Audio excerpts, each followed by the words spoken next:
Hello my YouTube family, स्वागत है आपका फार्मर बुक्स पावर चैनल में। उम्मीद है कि आपको मेरी ऑडियो बुक पसंद आ रही होगी। अगर आपने मेरे चैनल को सब्सक्राइब नहीं किया है तो प्लीज़ सब्सक्राइब कर दे, बेल आइकन को प्रेस कर दे और ऑल नोटिफिकेशन को सिलेक्ट कर दे ताकि हर आने वाली वीडियो की अपडेट आपके पास तुरंत पहुँच सके। वीडियो को लाइक ज़रूर कर देना। आज हम बात करने वाले हैं अध्याय नंबर 8, बाधाओं को पार करना। पैसे की समझ आ भी जाए तब भी आर्थिक आज़ादी हासिल करने के लिए कई बाधाओं और अवरोधों का सामना करना पड़ता है। ऐसे 5 कारण हैं जिनकी वजह से पैसे की समझ रखने वाले लोग भी अपनी संपत्ति वाले कॉलम को ज़्यादा नहीं बढ़ा पाते। इसीलिए इन कारणों और बाधाओं को पार करना बहुत ज़रूरी है। ये 5 कारण हैं: डर, सनकीपन, आलस्य, बुरी आदतें, जिद। ये 5 कारण हैं। कारण नंबर 1, डर को जीतना। लेखक कहते हैं कि दुनिया में ऐसा कोई व्यक्ति नहीं है जिसे पैसे का नुकसान अच्छा लगता हो, और वे अपनी पूरी जिंदगी में किसी ऐसे अमीर व्यक्ति से नहीं मिले जिसने कभी पैसे का नुकसान न उठाया हो। परंतु वे ऐसे गरीब लोगों से जरूर मिले हैं जिन्होंने 1 रुपया भी निवेश में नहीं खोया है। पैसा खोने का डर स्वाभाविक है, यह हर व्यक्ति का होता है, अमीरों को भी। परंतु समस्या डर नहीं है, समस्या यह है कि आप इस डर का सामना किस तरह करते हैं। पैसा खोने के बाद स्थिति से किस तरह निपटते हैं, आप असफलता को किस तरह से लेते हैं, यह आपके जीवन में बहुत महत्वपूर्ण है। यह जिंदगी में केवल पैसे के बारे में ही नहीं बल्कि हर चीज के बारे में सही है। एक अमीर व्यक्ति और एक गरीब व्यक्ति में मूलभूत अंतर यह होता है कि वे इस डर से किस तरह मुकाबला करते हैं। डरने में कोई बुराई नहीं है। पैसे के मामले में डरपोक होना भी कोई बुरी बात नहीं है।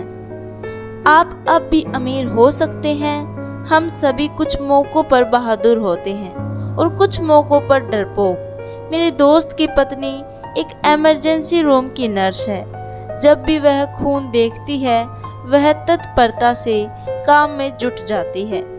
जब भी मैं निवेश का जिक्र करता हूँ वह भाग जाती है। जब मैं खून देखता हूँ तो मैं नहीं भागता, मैं बेहोश हो जाता हूँ। मेरे अमीर डैडी पैसे के नुकसान के डर या फोबिया को समझते थे। कुछ लोग सांपों से डरते हैं, कुछ लोग पैसा गंवाने से डरते हैं। दोनों ही फोबिया हैं। उनका कहना था, पैसा गंवाने के बारे में उनका सुझाव यह छोटी पंक्ति थी: अगर आप जोखिम से घबराते हैं और चिंता करते हैं तो जल्दी शुरू कर दें। इसीलिए बैंक तभी बचत की आदत डालना चाहती है जब आप छोटे होते हैं। अगर आप कम उम्र में शुरू करते हैं तो आपके लिए अमीर होना ज़्यादा आसान होगा। मैं इस बारे में ज़्यादा विस्तार से कुछ नहीं कहूँगा, परंतु 20 साल की उम्र में बचत शुरू करने वाले और 30 साल की उम्र में बचत शुरू करने वाले लोगों में बहुत बड़ा फर्क होता है, बहुत ही बड़ा फर्क। कहा जाता है कि विश्व के अजूबों में से एक है चक्रवृद्धि ब्याज की ताकत। मैनहट्टन आइलैंड की खरीद दुनिया के महानतम सौदों में से एक मानी जाती है। न्यूयॉर्क को $24 में खरीदा गया था, परंतु अगर उस $24 को 8% सालाना ब्याज पर निवेश कर दिया जाता तो वही $24 1995 के अंत तक $28 ट्रिलियन से ज़्यादा हो गए होते। मुझे टेक्सास का नज़रिया सबसे ज़्यादा पसंद है। जब वे जीतते हैं तो उन्हें खुद पर गर्व होता है, और जब वे हारते हैं तो वे सेखी बघारते हैं। टेक्सास में एक कहावत है, अगर आपको दिवालिया होना है तो बड़े पैमाने पर हुआ जाए। आप डुप्लेक्स के लिए दिवालिया हो जाएं, इसकी सेखी नहीं बघारी जा सकती है। यहाँ पर ज़्यादातर लोग हारने से इतना डरते हैं कि उनके लिए दिवालिया होने के लिए डुप्लेक्स भी नहीं होता। वे माइक और मुझे यह लगातार बताया करते थे कि आर्थिक असफलता का सबसे बड़ा कारण यह होता है कि लोग खेल को बहुत ज़्यादा सुरक्षात्मक तरीके से खेलते हैं। लोग हारने से इतना ज़्यादा डरते हैं कि वे हार जाते हैं। वे उनके शब्द थे। फ्रैंक टारकेटन, जो एक वक्त का महान NFL क्वार्टरबैक था, ने इसी बात को दूसरी तरह कहा है। जीतने का मतलब है हारने से न डरना। अमीर डैडी माइक और मुझे टेक्सास में अपनी यात्राओं के बारे में कहानियां सुनाया करते थे। अगर आप वास्तव में यह सीखना चाहते हैं कि जोखिम को, हार और असफलता को किस तरह से संभाला जाए, तो सैन एंटोनियो जाकर एल्मो को देखो। एल्मो उन बहादुर लोगों की महान कथा है जिनके पास सफलता की कोई उम्मीद नहीं थी, फिर भी यह जानते हुए उन्हें लड़ने का विकल्प चुना। उन्होंने समर्पण करने की बजाय मरने का विकल्प चुना। यह पढ़ने योग्य प्रेरक कथा है। वैसे यह एक दुखद सैन्य हार है। वे आखिरकार सफल हुए, वे हार गए। तो टेक्सास के लोग किस तरह असफलता का सामना करते हैं? वे अब भी चिल्लाते हैं, एल्मो को याद रखो। असफलता जीतने वाले को प्रेरणा देती है और हारने वाले को बर्बाद कर देती है। यह जीतने वालों का सबसे बड़ा रहस्य और सूत्र है। यह वह रहस्य है जिसे हारने वाले नहीं जानते। जीतने वालों का महानतम रहस्य यह है कि असफलता जीतने की प्रेरणा देती है, इसीलिए उन्हें हार से डर नहीं लगता। मैं फ्रैंक टारकेटन के शब्दों को एक बार फिर से दोहराना चाहता हूँ। जीतने का मतलब है हार से न डरना। अगर आप में अमीर होने की इच्छा है तो शिव को केंद्रित कर लें। अपने बहुत से अंडों को केवल कुछ बास्केट्स में रख लें। वह न करें जो गरीब और मध्य वर्ग के लोग करते हैं। वे बहुत कम अंडों को बहुत सी बास्केट्स में रखते हैं। अगर आप हार से नफरत करते हैं तो सुरक्षित खेलें। अगर हारने से आप कमजोर हो जाते हैं तो सुरक्षित खेलें। संतुलित निवेश का रास्ता चुनें। अगर आपकी उम्र 25 साल से ज़्यादा है और आप जोखिम उठाने से डरते हैं तो बदले नहीं, सुरक्षित खेलें, परंतु इसकी शुरुआत जल्दी करें। अपने अगले अंडे को जल्दी ही इकट्ठा करना शुरू कर दें, क्योंकि इसमें समय लगेगा। परंतु अगर आपके पास आज़ादी के सपने हैं, चूहा दौड़ से बाहर निकलने का इरादा है, तो आपको खुद से यह सवाल पूछना चाहिए, मैं किस तरह असफलता का सामना करूंगा? अगर असफलता से आपको जीतने की प्रेरणा मिलती है तो शायद आपको कोशिश करनी चाहिए। मैं यह सब इसीलिए कह रहा हूँ और टेक्सास और फ्रैंक टारकेटन का जिक्र कर रहा हूँ क्योंकि संपत्ति वाले कॉलम को बढ़ाना आसान है। यह एक कम बुद्धि का खेल है। इसमें बहुत ज़्यादा शिक्षा की जरूरत नहीं है। 5वीं कक्षा का गणित का विद्यार्थी भी यह कर सकता है, परंतु संपत्ति वाले कॉलम को तेजी से बढ़ाना बहुत ज़्यादा बुद्धि का खेल है। इसमें हिम्मत, धीरज और असफलता झेलने की ताकत की जरूरत है। हारने वाले असफलता से बचते हैं, जबकि असफलता हार को जीत में भी बदल सकती है। एल्मो को याद रखें। कारण नंबर 2, सनकीपन का सामना करना। हम सभी के मन में शंकाएं होती है, मैं स्मार्ट नहीं हूँ, I am not good enough, दूसरा व्यक्ति मुझसे बेहतर है। हमारी शंकाएं अक्सर हमें निष्क्रिय कर देती है। क्या होगा अगर इस निवेश में मेरे पैसे डूब जाएं? क्या होगा अगर घटनाएं मेरी योजना के अनुसार न हो? ये शंकाएं हमारे मन में इतना डर भर देती है कि कभी कभी हम काम शुरू ही नहीं कर पाते। हम आगे बढ़ने में असफल होते हैं। इसीलिए हम सुरक्षित चीज़ों के साथ ही बने रहते हैं और अच्छे अवसर हमारे सामने से गुजर जाते हैं। लोगों की मन में शंका पैदा करने वाली बातों, अफवाहों आदि को नज़रअंदाज करके आगे बढ़कर काम करने के लिए बहादुरी चाहिए। मेरा मानना है कि यही संदेह और सनकीपन ज्यादातर लोगों को गरीब बनाए रखता है और उनसे सुरक्षित खेल खिलवाता है। असली दुनिया इंतजार कर रही है कि आप अमीर बने। केवल आपके संदेह ही आपको गरीब बनाए हुए हैं। जैसा मैंने कहा, चूहा दौड़ से बाहर निकलना तकनीकी रूप से आसान है। इसमें ज़्यादा शिक्षा की ज़रूरत नहीं होती, परंतु इन संदेहों के कारण ज़्यादातर लोग इससे बाहर नहीं निकल पाते। संकालू लोग कभी नहीं जीत पाते। अमीर डैडी का कहना था, शंका और डर के कारण व्यक्ति संदेहवादी बन जाता है। संकालू व्यक्ति आलोचना करते हैं, जबकि जीतने वाले लोग विश्लेषण करते हैं। यह उनकी एक और पसंदीदा कहावत थी। अमीर डैडी ने स्पष्ट किया कि आलोचना से दिमाग बंद जाता है, जबकि विश्लेषण से आंखें खुल जाती है। विश्लेषण से जीतने वाले यह देख सकते हैं कि आलोचक अंधे हैं और वे उन मौकों को भी देख सकते हैं जो और किसी को नहीं दिख पाते, और दूसरे लोग जिन मौकों को नहीं देख पाते उन्हें देखने की अक्षमता किसी भी तरह की सफलता की कुंजी है। जो लोग पैसे की आज़ादी ढूंढ रहे हैं उनके लिए रियल एस्टेट निवेश का एक दमदार तरीका है। यह निवेश का एक अद्भुत तरीका है, परंतु जब भी मैं रियल एस्टेट का जिक्र करता हूँ तो मुझे यह सुनने को मिलता है, मैं टॉयलेट नहीं सुधारना चाहता। इसी को पीटर लिंच शोर कहते हैं। इसी को मेरे अमीर डैडी संकालू लोगों के बहाने कहते थे। ऐसे लोग जो केवल आलोचना करते हैं, विश्लेषण नहीं करते। ऐसे लोग जिनके दिमाग पर उनकी शंकाओं और डरों का पर्दा पड़ जाता है, वे अपनी आंखें नहीं खोलते। अमीर डैडी ने मुझे छोटे मुर्गे को देखने का एक तरीका सुझाया। वही करो जो कर्नल सैंडर्स ने किया था।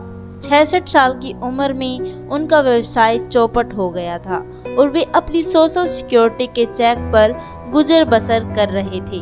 इतना ही नहीं, वे फ्राइड चिकन की अपनी रेसिपी के साथ पूरे देश में इसे बेचने की कोशिश कर रहे थे। किसी के हाँ कहने के पहले इस रेसिपी के लिए 1009 बार ना कहा गया और वे उस उम्र में करोड़पति बने जिस उम्र में लोग काम छोड़कर आराम करना चाहते हैं। वे एक बहादुर और जिद्दी व्यक्ति थे। अमीर डैडी हार्लेन सैंडर्स के बारे में कहा करते थे, जब भी आप शंका में हो और थोड़े डरे हो तो वही करें जो कर्नल सैंडर्स ने अपने छोटे मुर्गे के साथ किया था, उसे फ्राई कर ले। कारण नंबर 3, आलस्य को हराना। व्यस्त लोग बहुत आलसी होते हैं। इस वाक्य का अर्थ है कि लोग अक्सर काम में इतने व्यस्त होते हैं कि उन्हें अपने परिवार की, अपने स्वास्थ्य की, अपनी संपत्ति की परवाह नहीं होती। ऐसे लोग व्यस्त होते हैं और व्यस्त बने रहना चाहते हैं। ज़्यादा व्यस्त लोग किसी एक चीज़ में अपना सारा समय देकर बाकी चीज़ें खो देते हैं। आप अपने आलस्य से कैसे जीत सकते हैं? थोड़े से लालच से। हमेशा अपने आप से पूछिए, इसमें मेरे लिए क्या है? मेरी समझ से आज समस्या यह है कि करोड़ों लोग अपने लालच को लेकर अपराध बोध से ग्रस्त हैं। यह उनके बचपन से बुढ़ापे तक चलता है। वे जिंदगी में मिलने वाली अच्छी अच्छी चीजें चाहते हैं। ज्यादातर लोगों के अवचेतन में यह विचार मौजूद रहता है, आपको यह नहीं मिल सकती या आप इसे कभी नहीं खरीद पाएंगे। जब मैंने चूहा दौड़ से बाहर निकलने का फैसला किया तो मेरे दिमाग में एक सवाल आया, मैं किस तरह इस चूहा दौड़ से बाहर निकल सकता हूँ ताकि मुझे दोबारा काम न करना पड़े। और मेरे दिमाग में जवाब और सुझाव अपने आप आ गए। सबसे मुश्किल चीज थी मेरे असली माता पिता की सीख कि हम इसे नहीं खरीद सकते, या केवल अपने बारे में ही मत सोचो, या तुम दूसरे के बारे में क्यों नहीं सोचते, और इसी तरह के शब्द जो मेरे लालच को दबाने के लिए मुझे अपराध बोध भरते थे। तो आप किस तरह अपने आलस से जीत सकते हैं? इसका जवाब है थोड़े से लालच से। परंतु बहुत ज्यादा लालच भी अच्छा नहीं होता, क्योंकि हर चीज की अति बुरी होती है।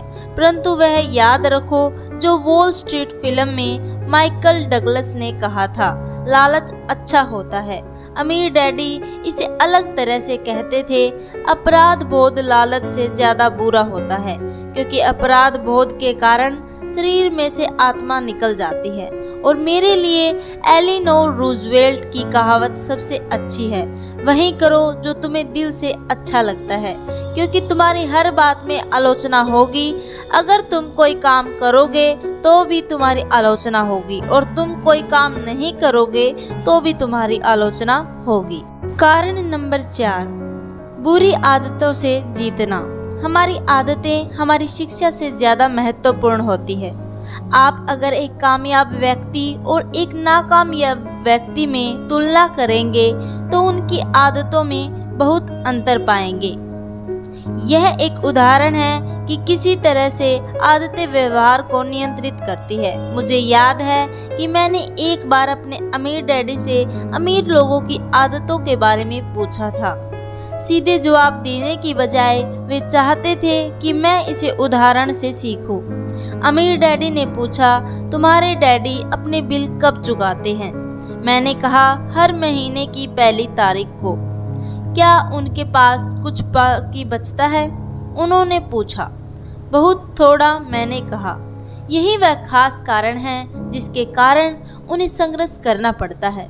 अमीर डैडी ने कहा, उनकी आदतें बुरी है। तुम्हारे डैडी सबको पहले पैसे देते हैं, वे खुद को सबसे आखिर में पैसे देते हैं, और ऐसा भी तभी करते हैं जब उनके पास कुछ बचा होता है।